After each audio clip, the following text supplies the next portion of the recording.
Xoş gəlmisən. Xoş gördük. Necədir? Həyəcanlısan? Hə, biraz. O da ilk iş günüdür deyə. Sənə indi danışdıqlarımı heç kim yanında demə. Sənə MBA-in keçilməyən dərslərindən danışacağam. Birincisi, şöbə müdiri nə deyir, düz deyir. Onunla mübahisə eləmə. Görsən çox gic-gic danışır, sadəcə denən ki, oldu müdir. Testlərə görə nəticə necə olur. İkincisi, bilmirəm sözündən qaç. Bax, Navoda sözü işlədəsən, burada Pavloda söz. Sən hər şeyi bilməlisən. Gördün, yox, bilmədiyin. Başın çıxmayan işi tapşırırlar. Yenə mənli idi. Gedirsən, dostu tanışı zəng edirsən, internetə baxırsan, araşsan, işi yola və getsin də.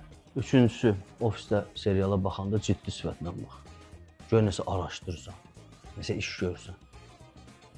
Olur da, serialda bir gün zarafat elədilər. Monitorun qabağında gülsün, buradakılar, burada olmayanlar hamısı biləcək işlə məşğul deyilsin. Üzr istəyirəm, amma mən burada dürüst işləməyə gəlmişəm. Özün bilərsən. Burada dürüstlük risklidir. Sənə lazımdır kredi, ailə, uşaq. Dediklərimi yadından çıxartma. Görüşərik.